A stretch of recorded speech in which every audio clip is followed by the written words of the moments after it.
أعوذ بالله من الشيطان الرجيم. بسم الله الرحمن الرحيم. واذكر في الكتاب مريم إذ انتبذت من أهلها مكانا شرقيا فاتخذت من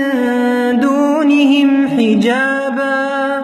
فأرسلنا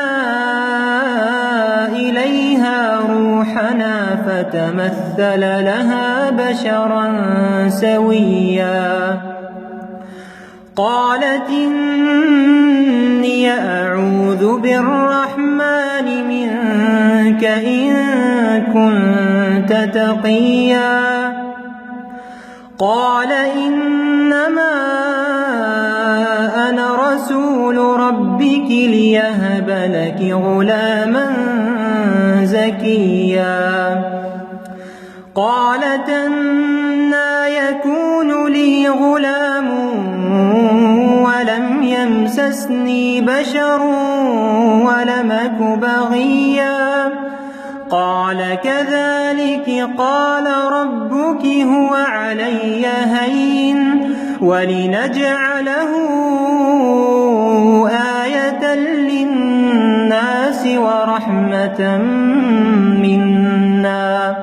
وكان أمرا مقضيا فحملته فانتبذت به مكانا قصيا فأجاءها المخاض إلى جذع النخلة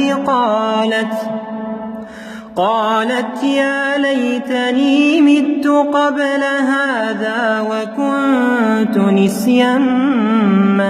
منسيا فناداها من تحتها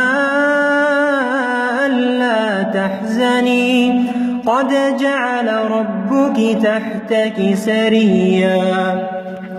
وهزي إليك بجذع النخلة تساقط عليك رطبا جنيا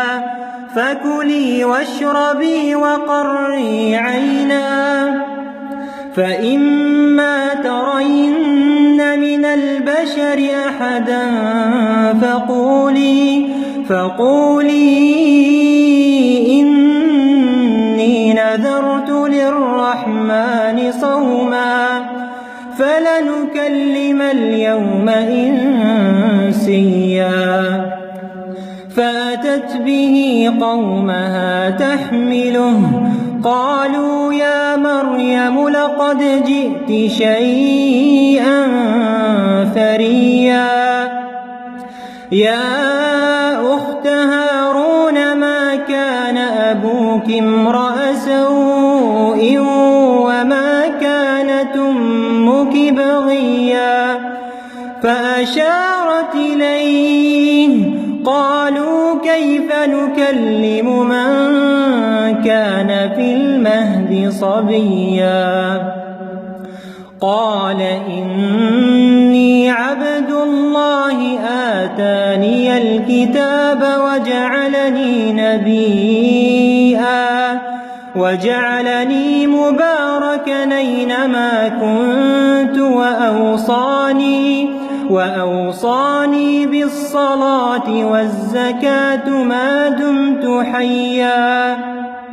وأوصاني بالصلاة والزكاة ما دمت حيا وبرا